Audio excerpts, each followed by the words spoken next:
So today we're going to talk about the cruelest man who ever lived. Do you know who was the cruelest man who ever lived, Oscar? No.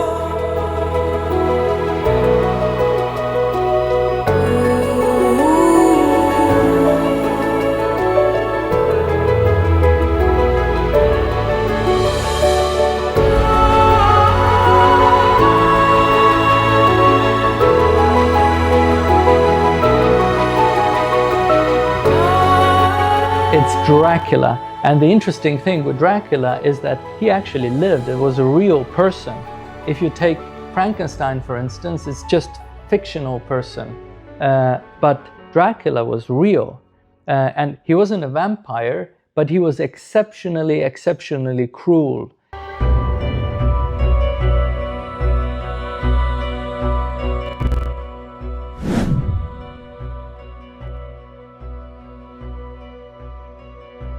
He lived what is now Romania, and I actually went there and I checked everything out.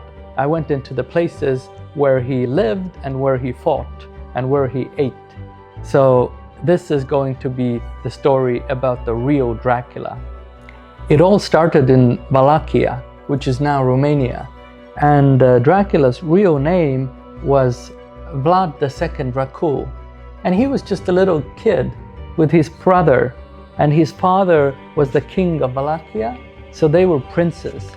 And they had a beautiful childhood because Romania is so beautiful. All of the mountains and lakes and beautiful nature. And they could do anything with his brother. Centuries before the stories of blood and vampires, there was a young boy growing up in medieval Romania. This is the forgotten tale of Vlad Dracula, not as a monster, but as a prince of these lands. Romania was his home, a land of fortified churches, beautiful sunsets across the mountains, and mighty castles that still stand today.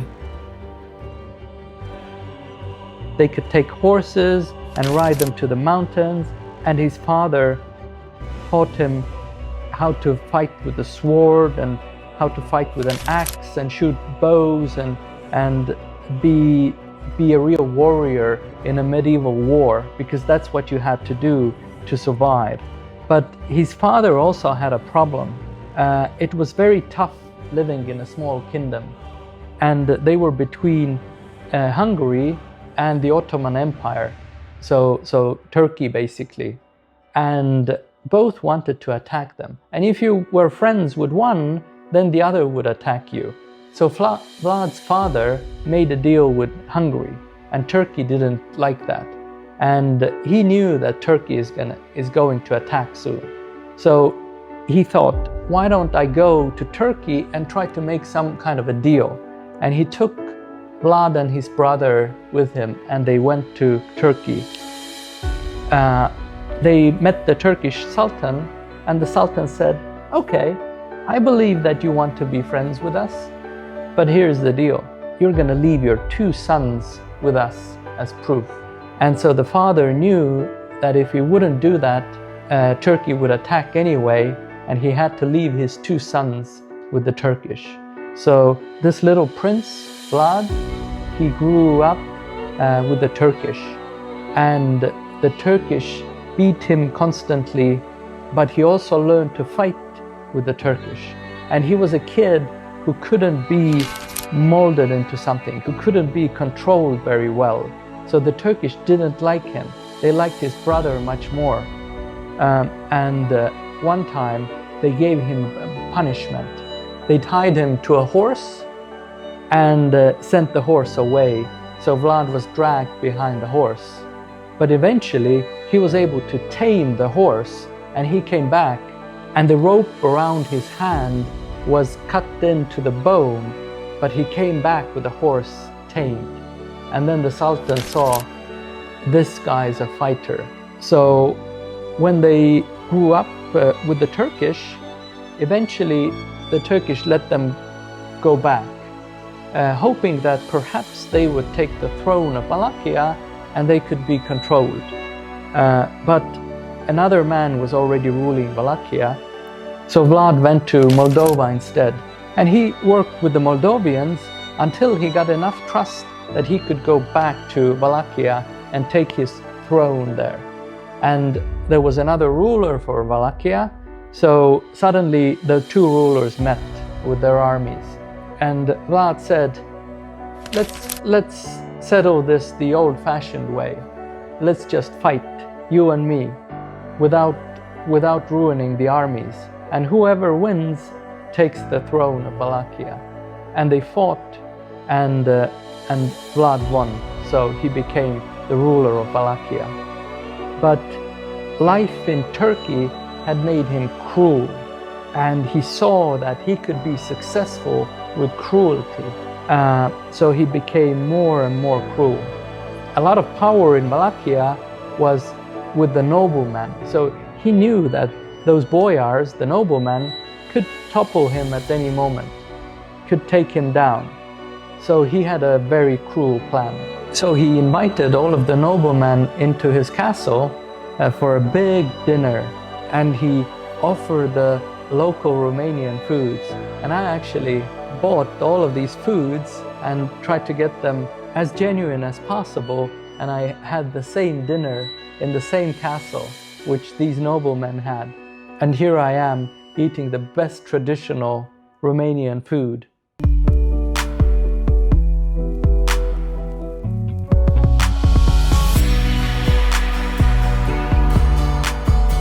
Food remains at the heart of Romanian tradition. Centuries later, these recipes live on. Today, we're tasting the very dishes young Vlad had.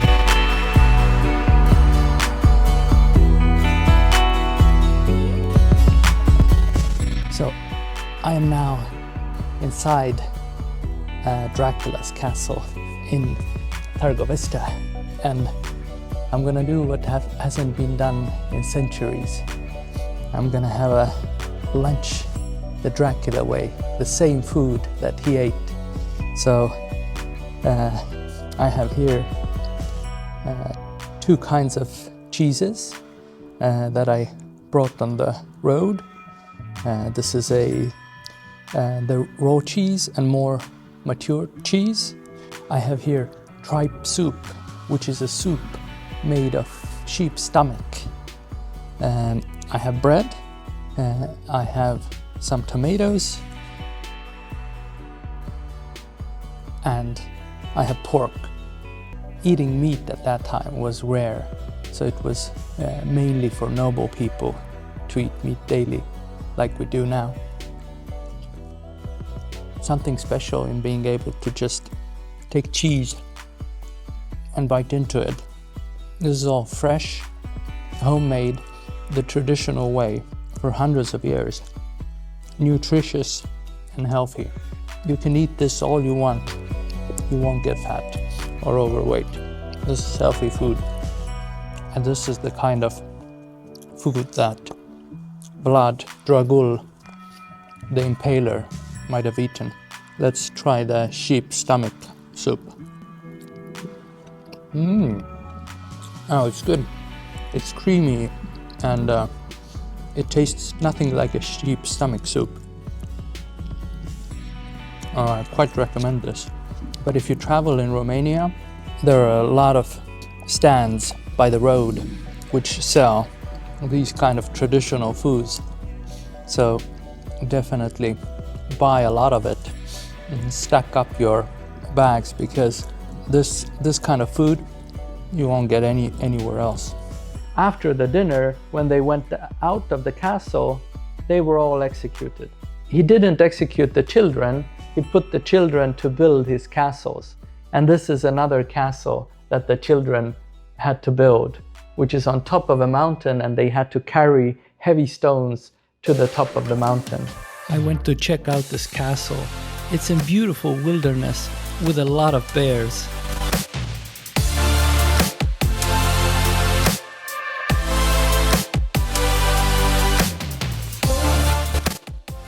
Look who I met. He's quite friendly, but I won't come out of my car nevertheless.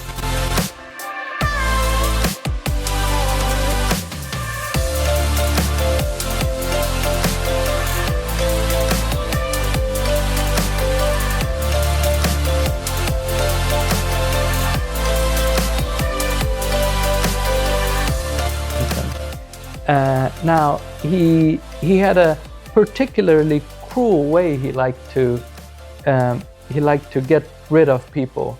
He ordered his army to make very sharp sticks and make them pointy and put them into the ground, and then basically take the human, and the human and the stick would kind of become one.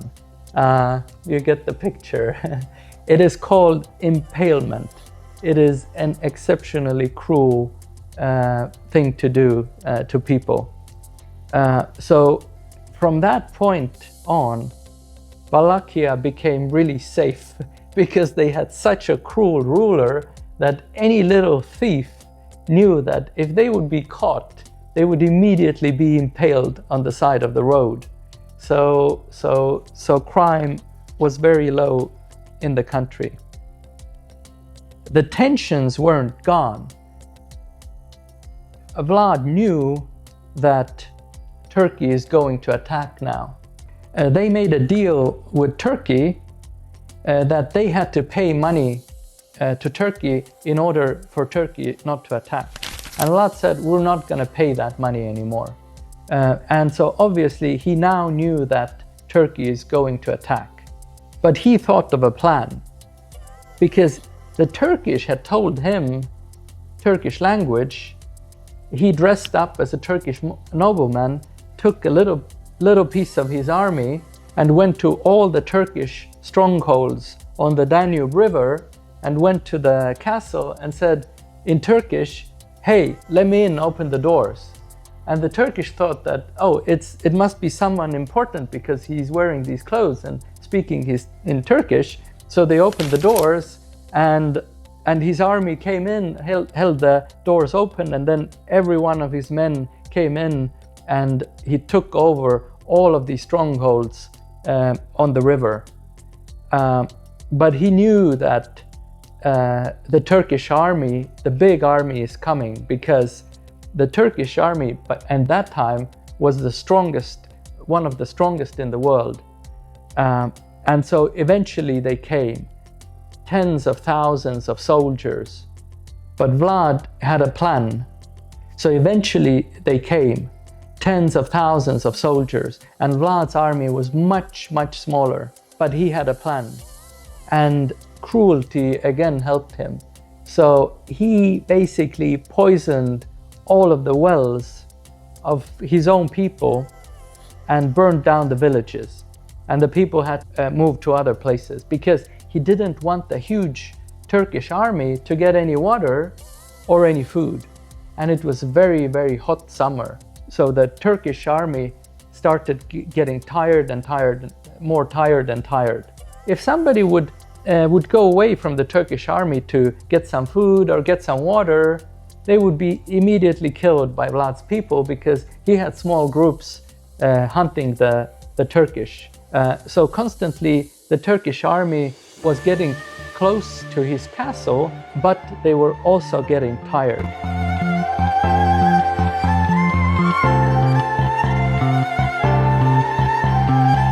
Vlad came up with the cruelest plan ever. He part of the Turkish army that he could conquer, and he made a forest of dead people in front of his castle. Thousands of dead people on spikes. And the Turkish army had seen everything, but this cruelty they hadn't seen. And so Vlad became known as the cruelest man in the world at that time. And that's why a novel was written by him, which is called Dracula, and all sorts of stories were born out of this because he was such a cruel man. Eventually, the Turkish army, when they saw their own men for miles and miles on spike, it was too much for them, and they left. And so now Romania is still a Christian country, and they are very proud of that. And actually, Romanians, Dracula is the person who saved them from the Turkish army. Even when the shadow of the Ottoman Empire loomed over Romania and Vlad was swept into battles far from these hills, Romania remained in his heart. So while the rest of the world remembers Dracula as a monster, for Romanians, he is a prince that protected his land.